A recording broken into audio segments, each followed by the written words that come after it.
ಇವತ್ತು ಬೇರೆ ಬೇರೆ ಕಾರಣಗಳಿಗಾಗಿ ಜನರು ಉಪವಾಸ ಕ್ರಮವನ್ನ ಪಾಲಿಸ್ತಾರೆ. ಕೆಲವರು ಆಧ್ಯಾತ್ಮಿಕ ಕಾರಣಗಳಿಗೆ ಮಾಡಿದರೆ, ಇನ್ನು ಕೆಲವರು ಆರೋಗ್ಯದ ಕಾರಣಗಳಿಗೆ ಇಂಟರ್ಮಿಟೆಂಟ್ ಫಾಸ್ಟಿಂಗು ಇನ್ನಿತರ ವಿಧಾನಗಳಿಂದ ಉಪವಾಸ ಕ್ರಮವನ್ನ ಪಾಲಿಸ್ತಾರೆ. ಇನ್ನು ಕೆಲವೇ ದಿವಸದಲ್ಲಿ ನಮ್ಮ ಸ್ನೇಹಿತರು ಈ ರಂಜಾನ್ ತಿಂಗಳ ಉಪವಾಸವನ್ನು ಕೈಗೊಳ್ಳಲಿಕ್ಕಿದ್ದಾರೆ.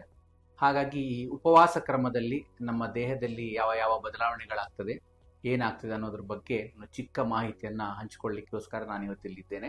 ಉಪವಾಸವನ್ನ ಪಾಲಿಸಬೇಕಂದ್ರೆ ನಮ್ಮ ದೇಹದಲ್ಲಿ ಅನೇಕ ರೀತಿಯ ಗಮನಾರ್ಹವಾದಂತಹ ಬದಲಾವಣೆಗಳು ಕಂಡು ಬರ್ತವೆ. ಉಪವಾಸ ಕ್ರಮವನ್ನು ಪ್ರಾರಂಭಿಸಬೇಕಾದ್ರೆ ಕಾರ್ಬೋಹೈಡ್ರೇಟ್ ಅಂಶವನ್ನು ತಗೊಳ್ಳುವಾಗ ಅವರ ತಟ್ಟೆಯಲ್ಲಿ ನಿಯರ್ ಅಬೌಟ್ ಒಂದು 45% ಕಾರ್ಬೋಹೈಡ್ರೇಟ್ ಆಹಾರವನ್ನು ತಗೊಳ್ಬೇಕು.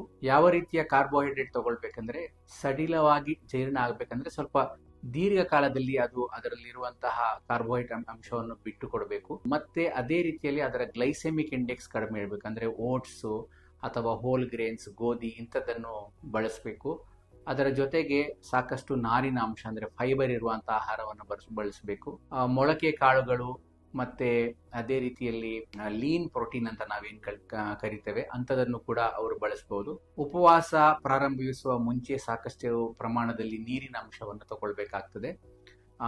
ಅದೇ ರೀತಿಯಲ್ಲಿ ಉಪವಾಸ ಬಿಡುವಾಗ ಕೂಡ ಎಣ್ಣೆಯಲ್ಲಿ ಕರೆದಿರುವಂತಹ ಆಹಾರವನ್ನು ತಗೊಳ್ಳದೇ ಇರುವಂತದ್ದು ಒಳ್ಳೆಯದು. ಬೇಗ ಅವರಿಗೆ ಉಪವಾಸ ಬಿಡುವ ಸಂದರ್ಭದಲ್ಲಿ ಸಾಕಷ್ಟು ಕ್ಯಾಲರಿಗಳನ್ನು ಕೊಡಬೇಕು.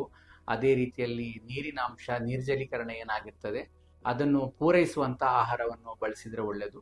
ಸಾಮಾನ್ಯವಾಗಿ ಸೂಪ್ ಅಥವಾ ಹಣ್ಣಿನ ರಸ, ಫ್ರೂಟ್ ಜ್ಯೂಸ್ ಇಂಥದನ್ನು ಬಳಸೋದ್ರಿಂದ ಕ್ಯಾಲರಿ ಅಂಶಗಳು ಮತ್ತೆ ನೀರಿನ ಅಂಶಗಳು ಎರಡು ಕೂಡ ಅದನ್ನ ಪೂರೈಸ್ತದೆ. ಮತ್ತೆ ಅದೇ ರೀತಿಯಲ್ಲಿ ಈ ಮಾಹಿತಿ ಏನಿದೆ ಇದು ಆರೋಗ್ಯ ಸರಿ ಇದ್ದವರಿಗೆ ಮಾತ್ರ ಅನ್ವಯ ಆಗ್ತದೆ. ಅಂದ್ರೆ ಅವರಿಗೇನು ಶುಗರು ಇನ್ನೊಂದು ಮತ್ತೊಂದು ಇಲ್ಲದಿದ್ದವರು, ಶುಗರು, ಹಾರ್ಟ್ ಕಾಯಿಲೆ, ಕಿಡ್ನಿ ಕಾಯಿಲೆ, ಯಾವುದೇ ಮೆಡಿಕಲ್ ಕಾಯಿಲೆ ಇದ್ದವರು ತಮ್ಮ ವೈದ್ಯರನ್ನ ಸಂಪರ್ಕಿಸಿ ಅವರ ಏನು ಉಪದೇಶ ಇರ್ತದೆ ಅದರ ಪ್ರಕಾರನೇ ಉಪವಾಸ ಕ್ರಮವನ್ನು ಕೈಗೊಳ್ಬೇಕಾ ಬೇಡ ಅನ್ನೋ ನಿರ್ಧಾರವನ್ನು ತಗೊಳ್ಬೇಕು.